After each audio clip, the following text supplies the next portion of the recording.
제1장 효자 김생원. 옛날 옛적에 한양에서 멀지 않은 산골 마을에 김생원이라는 젊은이가 살고 있었소. 김생원은 과거 공부에만 매달려 살았지만 무엇보다 어머니를 극진히 모시는 효자로 유명했소. 김생원의 어머니는 젊었을 때부터 몸이 약해 늘 알아누워 지내셨소. 아버지는 김생원이 어릴 때 돌아가셔서 어머니 혼자 아들을 키우느라 고생이 이만저만이 아니었소.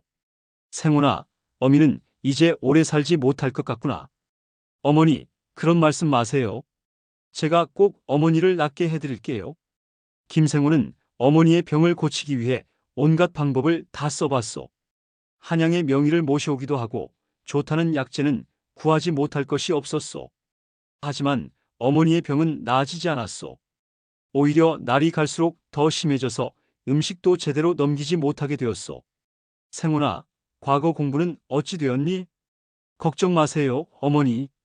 공부는 언제든 할 수 있어요. 김생원은 과거 공부는 뒤로 미루고 오직 어머니 간병에만 매달렸소. 밤낮으로 어머니 곁을 지키며 죽 한 숟가락이라도 더 드시게 하려고 애썼소. 어느 날 마을에 도승 한 분이 찾아왔소. 그 도승은 멀리서도 도력이 높기로 소문난 스님이었소. 스님, 제발 저희 어머니를 살려주십시오. 김생원이 무릎을 꿇고 간청하자 도승이 어머니를 살펴보았소. 이 병은 범상한 병이 아니구나. 그럼 고칠 방법이 없나요? 도승이 한참 생각하더니 말했소. 방법이 아주 없는 것은 아니다. 하지만 뭐든지 하겠습니다. 말씀해 주세요. 이 병을 고치려면 아들의 지극한 효심이 하늘에 닿아야 한다. 그런데 그 효심을 증명할 방법이 필요하지. 김생원의 눈이 번뜩였소. 무엇을 하면 됩니까? 깊은 산속에 산신령이 계신다. 그분께 정성스럽게 빌면서 자네의 목숨을 바치겠다고 서원을 해야 한다. 제 목숨을요? 그렇다. 진정한 효심은 자신의 목숨보다 부모를 더 소중히 여기는 마음이니까. 김생원은 한치의 주저함도 없이 대답했소. 알겠습니다. 당장 가겠습니다. 도승이 깜짝 놀라며 말했소. 잠깐 성급하게 굴지 마라. 이건 장난이 아니다. 정말 목숨을 잃을 수도 있는 일이야. 상관없습니다. 어머니를 살릴 수 있다면 제 목숨 따위는. 도승은 김생원의 진심을 알아보고 고개를 끄덕였소. 그렇다면 북쪽 깊은 산속에 있는 용왕사에 가거라. 거기서 7일 동안 정성껏 빌면 산신령이 나타나실 것이다. 김생원은 그 길로 어머니께 말씀드렸소. 어머니, 며칠 볼 일이 있어서 나가겠습니다. 어디 가느냐? 몸 조심해라. 어머니는 아들이 어디 가는지도 모른 채 걱정스럽게 배웅해 주셨소. 김생원은 무거운 발걸음으로 북쪽 산으로 향했소. 용왕산은 정말 깊은 산 속에 있어서 찾아가기가 쉽지 않았소. 어머니, 조금만 기다려 주세요. 산길을 하루 종일 걸어서 겨우 용왕사에 도착했소. 절은 오래되어 낡았지만 신비로운 기운이 감돌았소. 김생원은 산신령 앞에 무릎을 꿇고 간절히 빌기 시작했소. 산신령님, 부디 저희 어머니를 살려주십시오. 제 목숨을 바치는 한이 있어도 어머니만큼은. 첫날 밤이 지나고 둘째 날이 지나고 김생원은 물 한 모금도 마시지 않고 계속 빌었소. 사흘째 되던 날 밤 갑자기 절 안에 황금빛이 가득 찼소. 그리고 위험 있는 목소리가 들려왔소. 누가 나를 부르느냐? 김생원이 고개를 들어보니 수염이 하얀 노인이 광채에 둘러싸여 서 계셨소. 산신령님이십니까? 그렇다. 내가 무엇을 원하느냐? 김생원은 눈물을 흘리며 어머니 이야기를 모두 털어놓았소. 그래서 제 목숨을 바치는 한이 있어도 어머니를 살려주시기를 간청합니다. 산신령이 김생원을 한참 내려다보더니 말했소. 내 효심은 참으로 지극하구나. 하지만 내가 정말 목숨을 바칠 각오가 되어 있는지 시험해보겠다. 무슨 시험이든 받겠습니다. 좋다. 내일 해가 뜰 때 이 절 뒤편 절벽에서 뛰어내려라. 그러면 내 어머니의 병이 나을 것이다. 김생원은 조금도 망설이지 않았소. 알겠습니다. 그날 밤 김생원은 어머니 생각을 하며 밤을 새웠소. 어머니, 제가 없어도 건강하게 오래 사세요. 동이 트기 시작하자 김생호는 절벽 앞에 섰소. 아래는 까마득한 낭떠러지였소. 어머니, 다음 세상에서도 어머니의 아들로 태어나게 해주세요. 김생훈이 뛰어내리려는 순간이었소. 잠깐! 뒤에서 산신령의 목소리가 들려왔소. 돌아서거라. 김생훈이 돌아서니 산신령이 환한 미소를 짓고 계셨소. 내 효심에 하늘이 감동했다.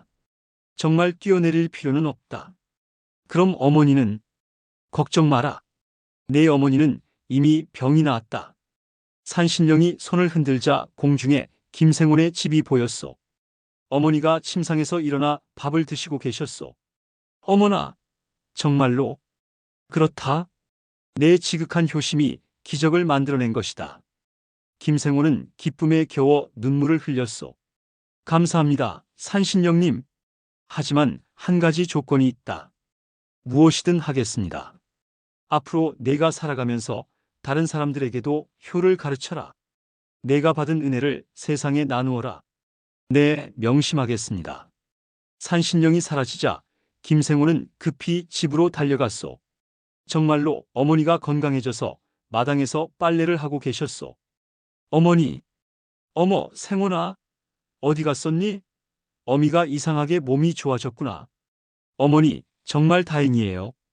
김생호는 어머니를 꼭 안아드렸소. 따뜻한 어머니의 품에서 그동안의 걱정이 모두 사라졌소. 그 후로 김생호는 마을에서 효자의 모범이 되었소.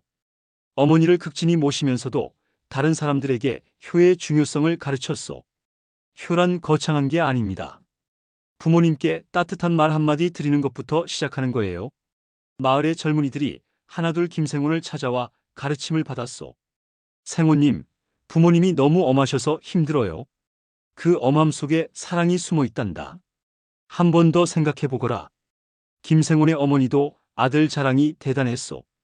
우리 생훈이가 정말 효자예요. 하늘이 도와주셔서 제 병도 나았답니다. 소문이 퍼져서 멀고 가까운 곳에서 사람들이 찾아왔소. 김생훈님의 효심을 본받고 싶습니다. 어떻게 하면 그렇게 지극한 효심을 가질 수 있나요? 김생훈은 언제나 겸손하게 대답했소. 저는 특별한 게 아닙니다. 그냥 어머니를 사랑하는 마음뿐이에요. 어느 날 관아에서 사람이 와서 말했소. 김생훈님, 임금님께서 효자로 소문난 당신을 궁에서 만나고 싶어 하십니다. 임금님께서요? 그렇습니다. 온 나라에 효를 퍼뜨리는 일을 맡기고 싶어 하십니다. 하지만 김생호는 정중히 거절했소. 감사하지만 저는 어머니 곁을 떠날 수 없습니다. 하지만 이런 기회가 어머니보다 소중한 벼슬이 어디 있겠습니까? 관리는 김생훈의 말에 감동했소. 정말 대단한 효자로군요. 그 후로도 김생훈은 어머니를 모시며 평생을 보냈소. 과거의 급제에서 벼슬을 할 수도 있었지만 어머니 곁을 떠나지 않았소. 생훈아, 어미 때문에 내가 출세를 못했구나. 어머니, 무슨 말씀이세요? 어머니 덕분에 제가 진짜 소중한 것을 알게 되었어요. 어머니가 편안히 돌아가실 때까지 김생훈은 한시도 곁을 떠나지 않았소. 생훈아, 고맙다. 너 같은 아들을 두어서 어미는 정말 행복했단다. 어머니, 저야말로 감사해요. 어머니가 계셔서 제가 사람다운 삶을 살 수 있었어요. 어머니가 돌아가신 후 김생호는 3년상을 정성껏 치렀소. 그리고 마을에 효자 서당을 열어서 아이들에게 효를 가르쳤소. 여러분, 부모님은 세상에서 가장 소중한 분들입니다. 선생님, 그럼 부모님이 무리한 부탁을 하시면 어떻게 해요? 무리한 부탁이라도 부모님 마음을 헤아려 보면 다 이유가 있단다. 김생훈의 가르침을 받은 아이들이 자라서 또 다른 효자, 효녀가 되었소. 그렇게 효의 정신이 대대로 이어졌소. 몇 년 후 김생훈도 늙어서 병이 들었을 때 마을 사람들이 모두 나서서 간병했소. 생훈님, 그동안 우리가 받은 은혜를 갚을 때입니다. 우리도 생훈님께 효도하고 싶어요.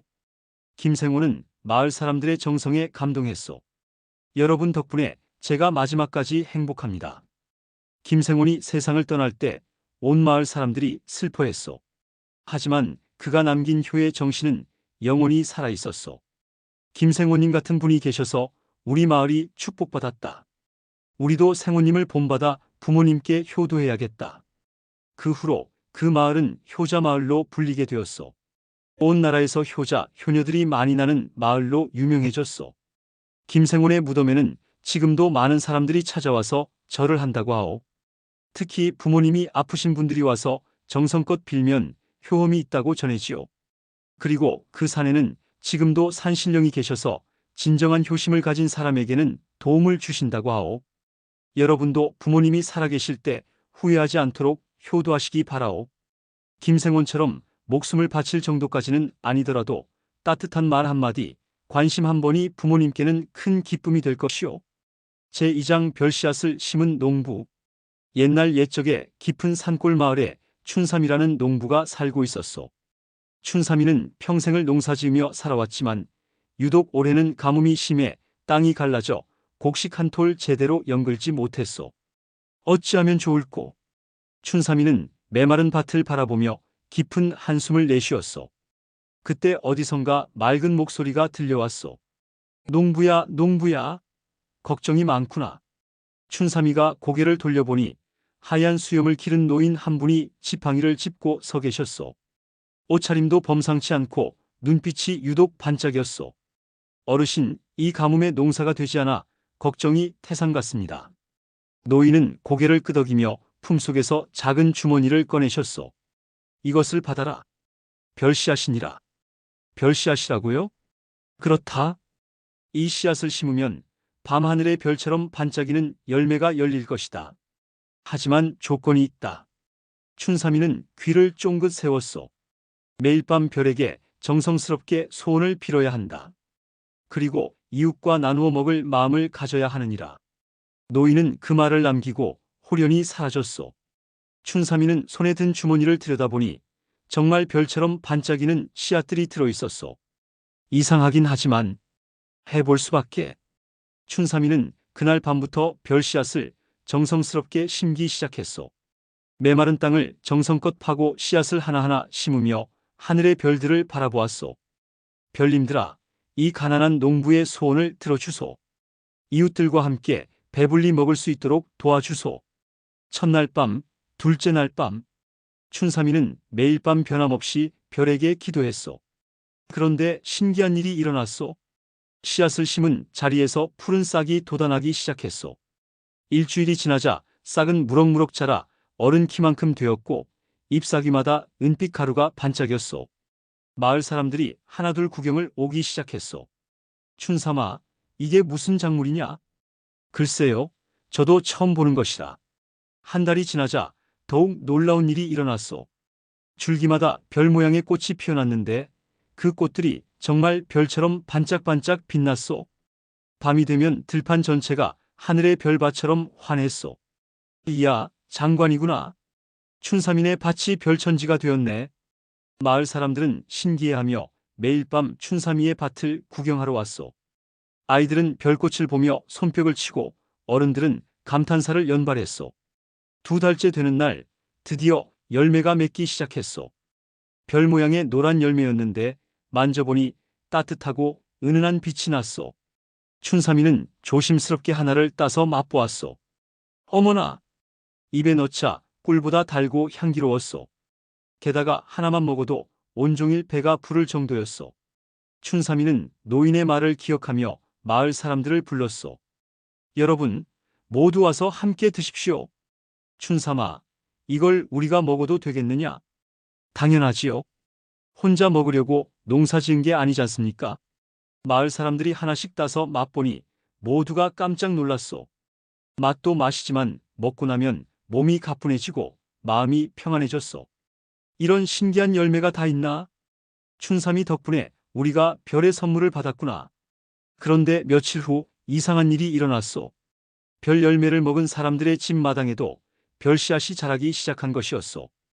어라, 우리 집에도 별싹이 돋았네. 우리 집에도. 춘삼이가 나눠준 별 열매를 먹은 모든 집에 별싹이 자라났소. 마을 전체가 별빛으로 환해졌고 사람들은 더욱 기뻐했소. 하지만 옆마을 부잣집 영감 김서방은 이를 시기했소. 저놈이 무슨 수로 그런 신기한 것을 얻었을까? 나도 그걸 독차지해야겠다. 김서방은 밤중에 몰래 춘삼이의 밭으로 가서 별씨앗을 훔쳐가려 했소. 하지만 별씨앗에 손을 대자마자 화상을 입고 말았소.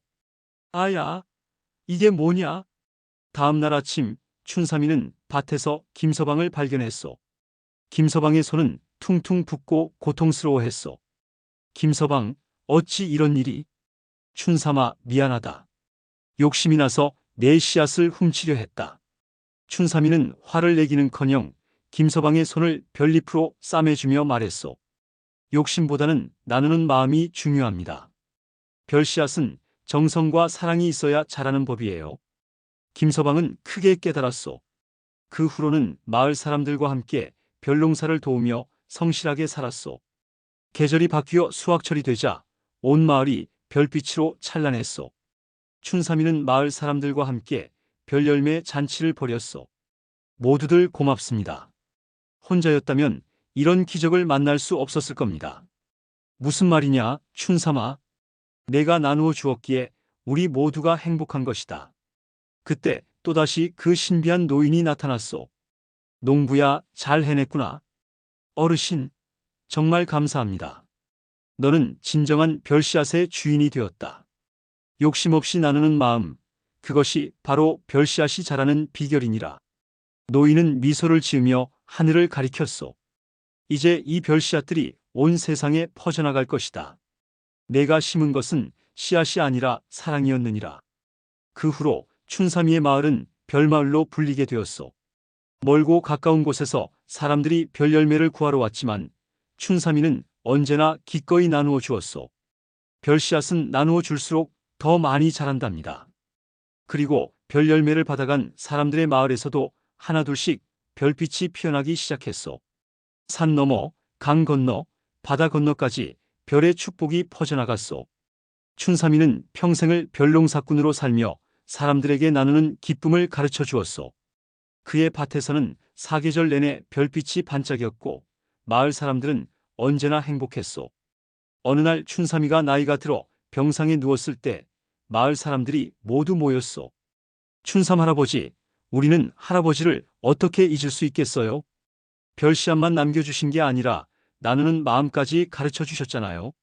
춘삼이는 환한 미소를 지으며 말했소. 내가 죽어도 걱정 말아요. 별씨앗은 영원히 자랄 테니까요. 여러분이 계속 나누어 주기만 하면 말이에요. 춘삼이가 눈을 감던 그날 밤 하늘에서 가장 큰 별 하나가 떨어져 그의 무덤 위에 심어졌다고 하오. 그 별나무는 지금도 그곳에서 자라고 있으며 해마다 수많은 별씨앗을 선물한다고 전해지요.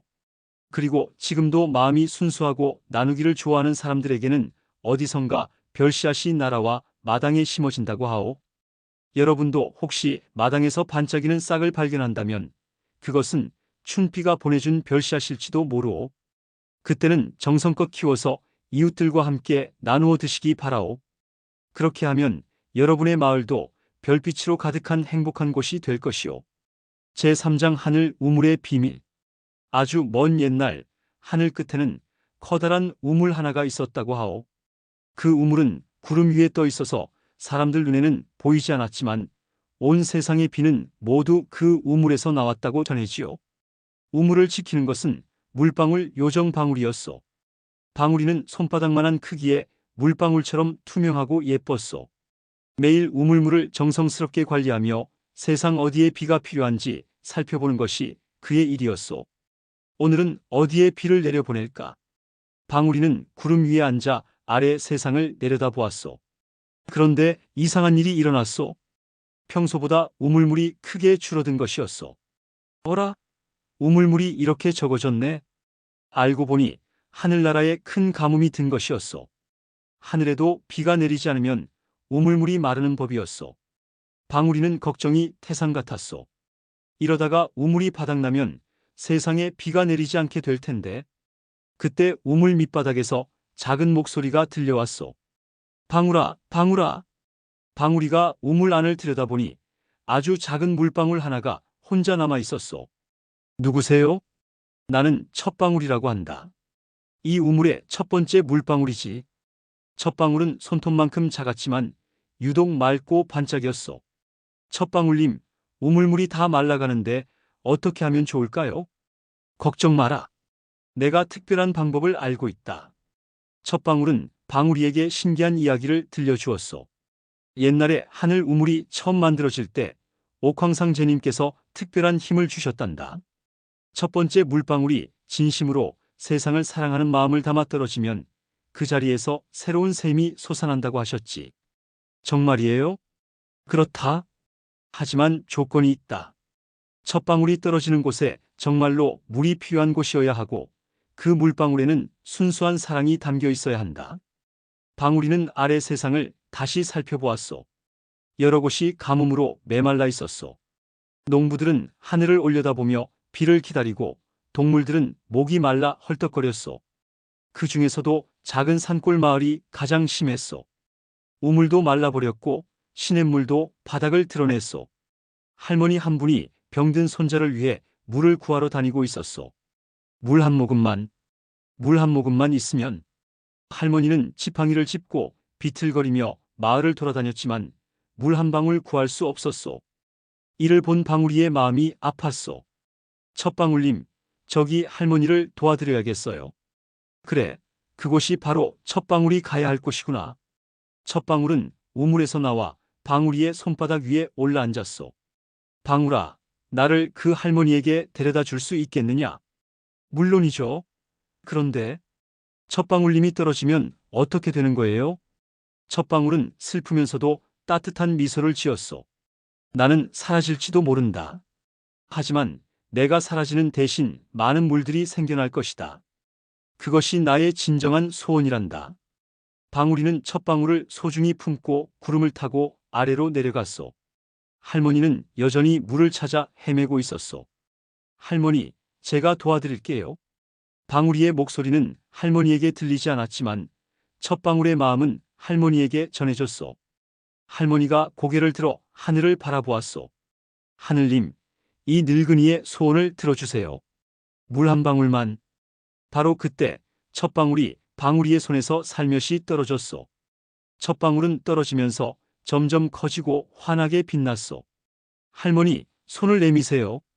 첫방울은 할머니의 손바닥에 떨어졌소. 손바닥에 닿자마자 신기한 일이 일어났소.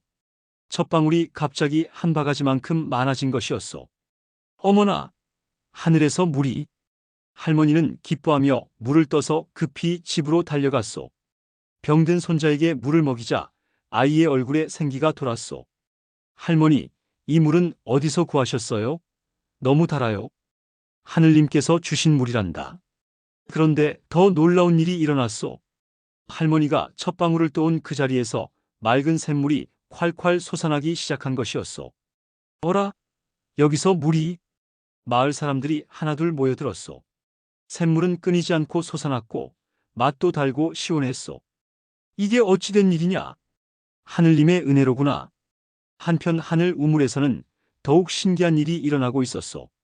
첫방울이 떨어진 순간 우물이 다시 가득 차기 시작한 것이었소. 어머!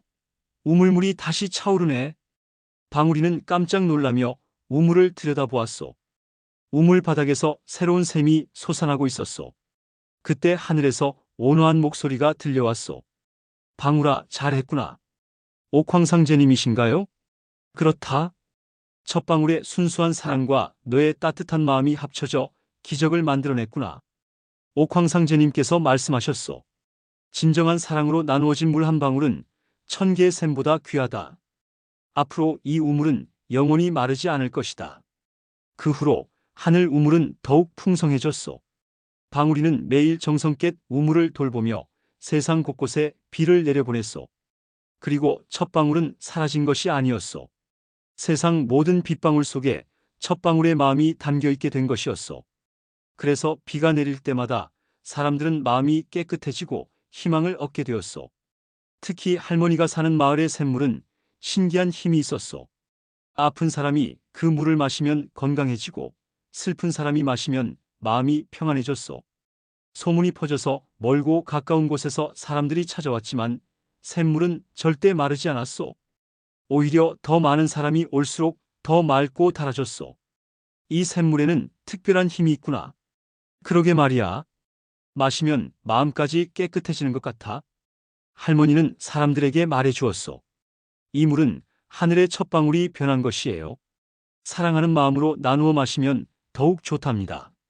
그 후로 사람들은 샘물을 마실 때마다 감사한 마음을 가지게 되었고 서로를 더욱 사랑하게 되었소.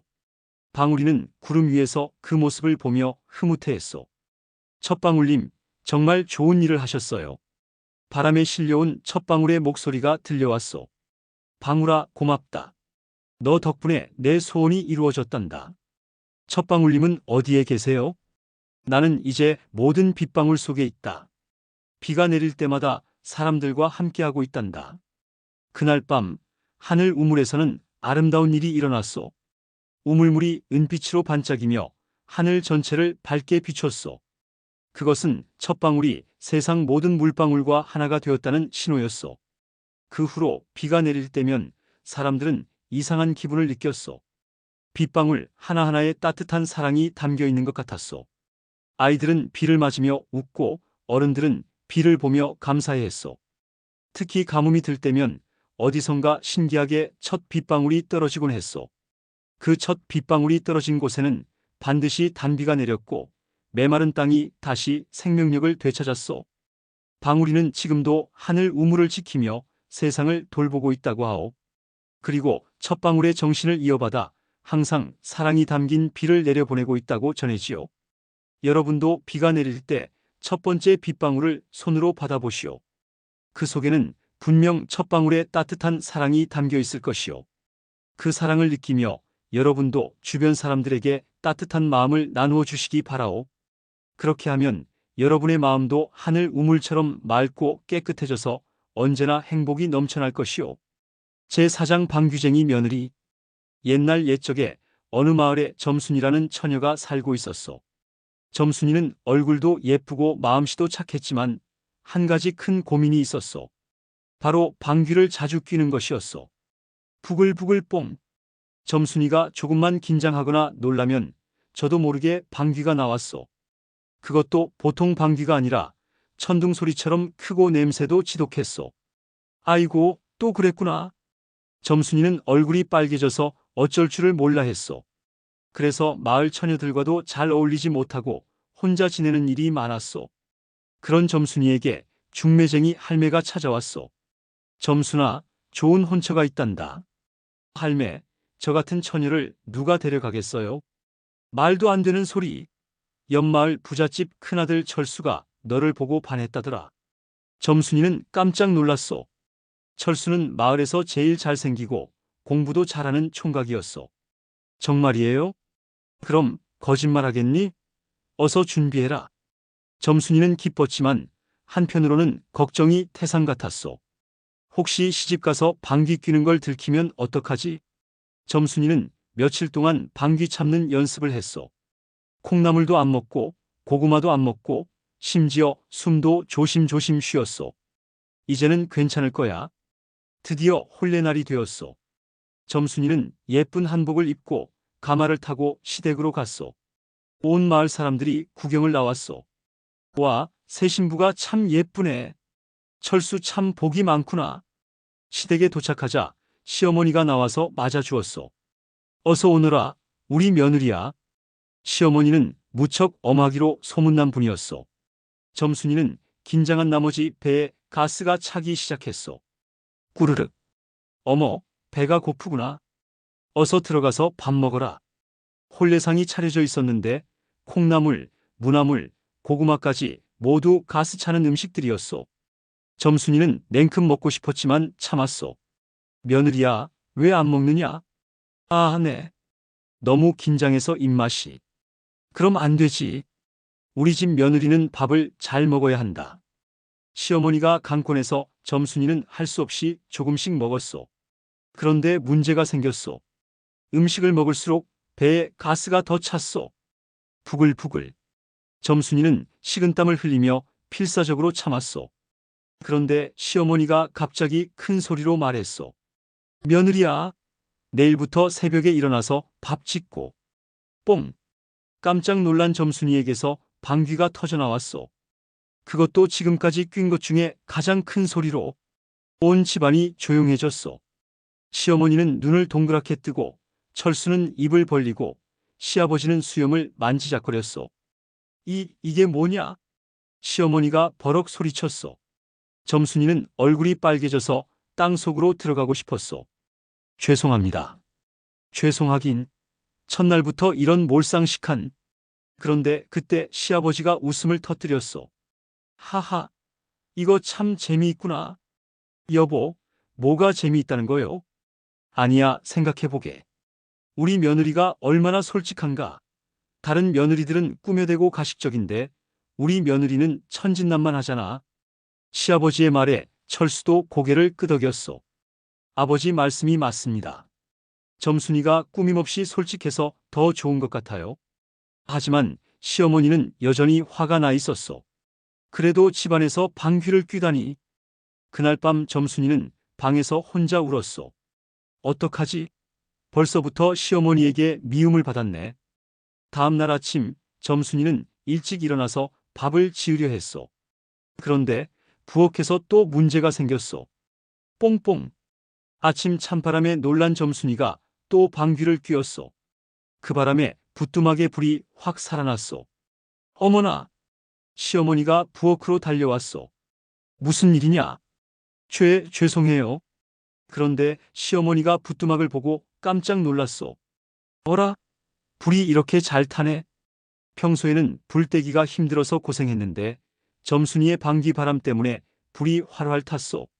며느리야, 너 혹시... 네? 아니다. 그날 점심때도 비슷한 일이 일어났소. 점순이가 마당에서 빨래를 널다가 방귀를 뀌었는데 그 바람에 빨래가 확 펄럭이며 금세 말랐소. 이상하네. 시어머니가 의심스러운 눈으로 점순이를 바라봤소. 며칠이 지나자 더 신기한 일들이 계속 일어났소. 점순이가 방귀를 뀔 때마다 여러 가지 좋은 일들이 생겼소. 방아 찌울 때 방귀를 뀌면 방아가 저절로 빨리 돌아갔고, 우물에서 물을 기를 때 방귀를 뀌면 물이 더 깊은 곳에서 솟아났소. 이거 정말 이상하다. 시어머니가 혼자 중얼거렸소. 그런데 어느 날 마을에 큰 일이 생겼소. 산불이 나서 마을 쪽으로 번져오고 있는 것이었소. 불이야, 불이야. 어서 피하라. 마을 사람들이 우왕좌왕했소. 바람이 불어서 불이 더 빨리 번지고 있었소. 그때 점순이가 나타났소. 제가 해보겠어요. 며느리야, 위험하다. 하지만 점순이는 이미 산 쪽으로 뛰어가고 있었소. 불이 마을로 번져오는 길목에 서서 크게 심호흡을 했소. 후. 이번에는 정말 크게. 뽕뽕뽕뽕. 점순이가 지금까지 뀐 것 중에 가장 큰 방귀를 뀌었소. 그 바람이 워낙 세어서 산불의 바람 방향이 바뀌어 버렸소. 어머나, 불이 다른 쪽으로 가네. 와, 점순이가 마을을 구했다. 마을 사람들이 모두 박수를 쳤소. 점순이는 얼굴이 빨개졌지만 뿌듯했소. 그 후로 점순이는 마을의 영웅이 되었소. 시어머니도 태도가 완전히 바뀌었소. 우리 며느리는 정말 특별한 며느리야. 어머니, 앞으로는 방귀 뀌는 걸 부끄러워하지 마라. 그게 너의 장점이니까. 철수도 점순이를 더욱 사랑하게 되었소. 점순아, 너는 정말 대단해. 누가 뭐라 해도 내 아내야. 그 후로 점순이는 마을에 어려운 일이 생길 때마다 도움을 주었소. 가뭄이 들면 방귀 바람으로 비구름을 불러오고 추운 겨울에는 방귀로 난방을 도왔소. 점순이 덕분에 우리 마을이 살기 좋아졌네. 그러게 말이야. 처음에는 이상하다 생각했는데 이렇게 도움이 될 줄이야. 점순이네 집도 더욱 화목해졌소. 시어머니는 점순이를 친딸처럼 아꼈고 시아버지는 자랑스러워했소. 우리 며느리 같은 며느리가 어디 또 있겠나?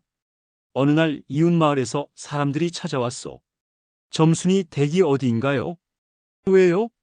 저희 마을에도 큰 돌이 있어서 치워야 하는데 점순이가 와서 도와주면 좋겠어요. 점순이는 기꺼이 도와주었소. 큰 돌 앞에 서서 있는 힘껏 방귀를 뀌자 돌이 굴러갔소.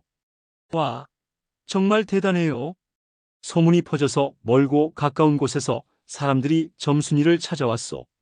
점순이는 언제나 기꺼이 도와주었소. 하지만 가끔 실수도 했소.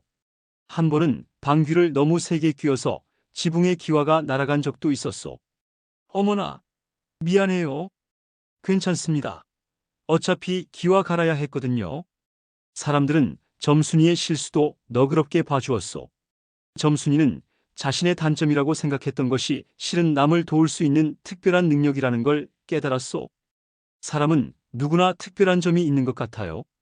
철수도 동감했소. 그래, 중요한 건 그걸 어떻게 활용하느냐지. 몇 년 후 점순이는 예쁜 아기를 낳았소. 그런데 그 아기도 엄마를 닮아서 방귀를 자주 뀌었소. 뽕! 갓난아기의 작은 방귀 소리에 온 가족이 웃음을 터뜨렸소.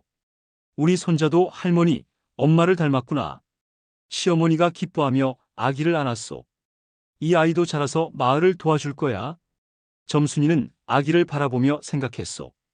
우리 아기야, 남과 다르다고 부끄러워하지 마라. 그게 바로 너만의 특별한 재능이야. 그 후로 점순이 가족의 이야기는 여러 마을에 전해졌소. 사람들은 이 이야기를 들으며 자신의 단점도 다르게 생각해보게 되었소. 우리도 점순이처럼 우리의 단점을 장점으로 바꿀 수 있을까? 그럼 중요한 건 마음가짐이지. 지금도 그 마을에서는 누군가 방귀를 뀌면 사람들이 웃으며 말한다고 하오. 점순이처럼 될 수도 있으니 부끄러워하지 마라. 그리고 어려운 일이 생기면 점순이가 있으면 좋을 텐데 하고 말한다고 전해지요. 여러분도 자신의 단점 때문에 속상해하지 마시오. 점순이처럼 그것을 남을 도울 수 있는 장점으로 바꿀 방법이 있을 것이오. 중요한 것은 따뜻한 마음과 남을 돕고자 하는 마음이니까 말이오. 제5장 청개구리 전설. 옛날 옛적에 깊은 산골 연못가에 개구리 어미와 아들 하나가 살고 있었소. 어미 개구리는 마을에서 가장 현명하기로 소문났지만 아들 청이는 말썽꾸러기였소. 청아, 연못 깊은 곳으로 가지 마라. 싫어요. 깊은 곳으로 갈 거예요. 청이는 어미가 하지 말라는 것은 꼭 하고 하라는 것은 절대 하지 않았소. 그래서 마을 사람들이 청개구리라고 불렀소. 저 청개구리 때문에 어미가 얼마나 속 썩이는지. 그러게 말이야. 어찌 저리 말을 안 듣는지. 어느 날 어미 개구리가 청이에게 말했소. 청아, 오늘은 연못에서 멀리 나가지 마라. 하늘이 흐려서 비가 올 것 같구나. 에이, 괜찮을 거예요. 멀리 나가서 놀 거예요. 청이는 팔짝팔짝 뛰어서 연못 밖으로 나가버렸소. 어미는 걱정이 태산 같았지만 어쩔 수가 없었소. 저 아이가 언제나 철이 들까. 한편 청이는 연못 밖 세상이 신기해서 여기저기 돌아다녔소. 그런데 갑자기 하늘이 캄캄해지더니 천둥번개가 치기 시작했소. 으악! 무서워! 청이는 급히 연못으로 돌아가려 했지만 길을 잃어버렸소. 빗방울이 떨어지기 시작하자 더욱 당황했소. 어미. 그때 어디선가 따뜻한 목소리가 들려왔소. 여기로 오거라. 청이가 고개를 돌려보니 큰 바위 밑에서 할머니 거북이가 손짓하고 있었소. 할머니, 저를 도와주세요. 그래. 어서 들어와라. 거북 할머니는 청이를 바위 밑으로 데려가 비를 피하게 해주었소. 고맙습니다, 할머니. 괜찮다? 그런데 너는 왜 이런 날씨에 밖을 돌아다녔니? 청이는 부끄러워하며 자신의 이야기를 털어놓았소. 저는 항상 어미 말씀을 거꾸로만 해요. 어미가 하지 말라고 하면 꼭 하고 하라고 하면 절대 안 해요.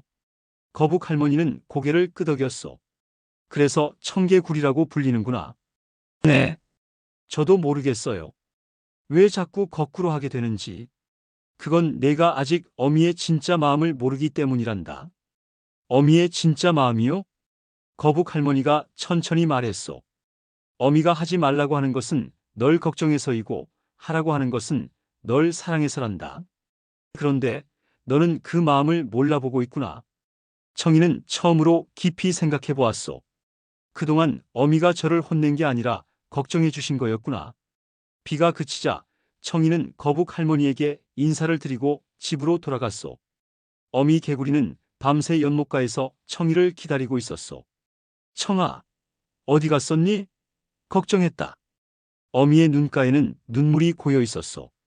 청이는 그제서야 어미의 마음을 알겠었소. 어미, 죄송해요. 걱정 끼쳐드려서. 괜찮다. 무사히 돌아와서 다행이야. 그 후로 청이는 조금씩 변하기 시작했소. 어미가 하지 말라는 것을 들으면 한 번 더 생각해 보았소. 청아, 오늘은 연못 가장자리에서만 놀아라. 네, 어미. 어미는 깜짝 놀랐소. 평소 같으면 싫어요. 가운데로 갈 거예요. 라고 했을 텐데 말이소. 어머, 우리 청이가 말을 듣네. 하지만 청이는 여전히 가끔 거꾸로 하고 싶은 마음이 들었소. 오랫동안 굳어진 버릇이 하루아침에 바뀌지는 않았기 때문이소. 청아, 늦지 말고 집에 들어와라. 네. 청이는 고민했소.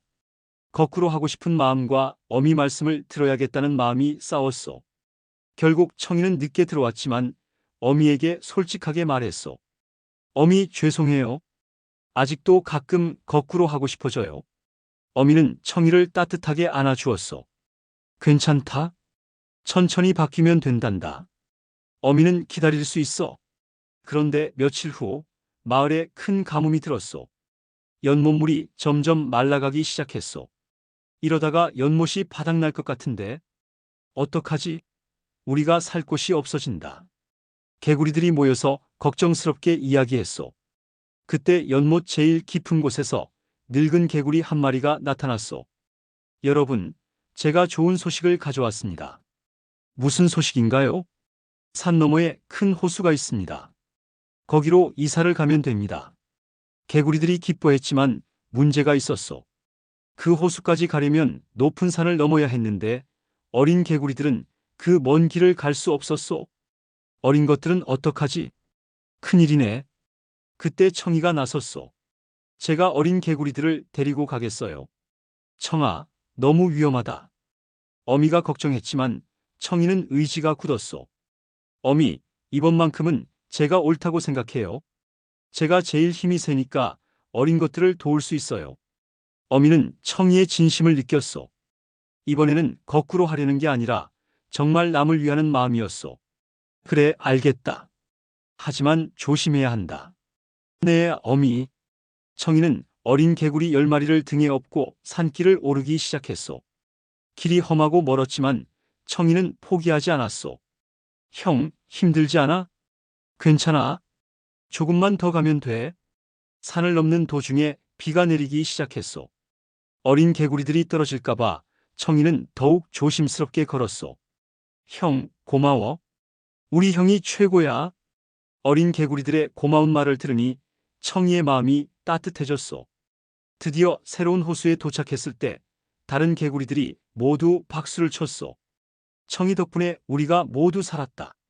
정말 고맙다. 어미 개구리는 청이를 자랑스럽게 바라보았소. 우리 청이가 이렇게 의젓하게 컸구나. 새로운 호수에서의 생활이 시작되었소. 청이는 여전히 가끔 거꾸로 하고 싶을 때가 있었지만 이제는 한 번 더 생각하게 되었소. 이게 정말 옳은 일인가? 다른 사람에게 피해를 주지는 않을까? 어느 날 어미가 청이에게 말했소. 청아, 너는 이제 정말 훌륭한 개구리가 되었구나. 아직 멀었어요, 어미. 아니다. 완벽한 개구리가 되어야 하는 게 아니야. 자신의 잘못을 인정하고 남을 위해 노력하는 마음이 중요한 거란다. 청이는 어미의 말씀이 가슴 깊이 와 닿았소.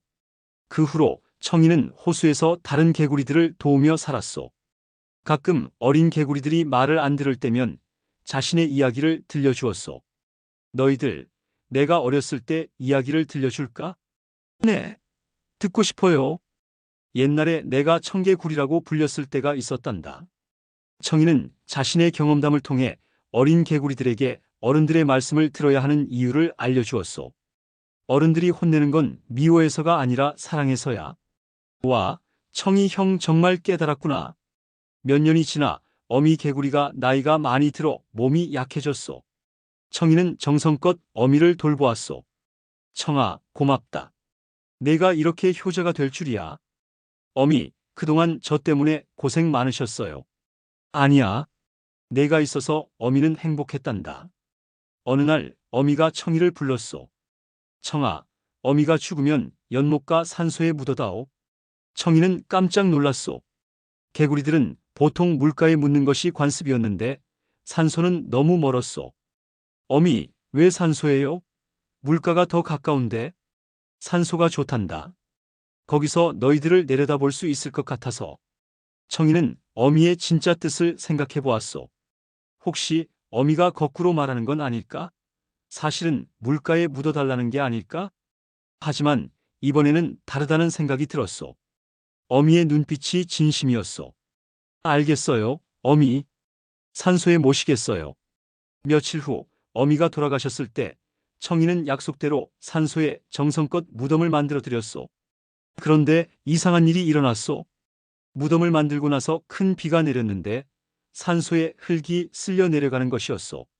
아, 이래서 어미가 물가에 묻어달라고 하신 건가? 청이는 후회하며 서둘러 무덤을 물가로 옮기려 했소. 하지만 그때 늙은 거북이가 나타났소. 청아, 서두르지 마라. 할머니, 그런데 무덤이 떠내려가고 있어요. 그게 어미의 뜻이란다.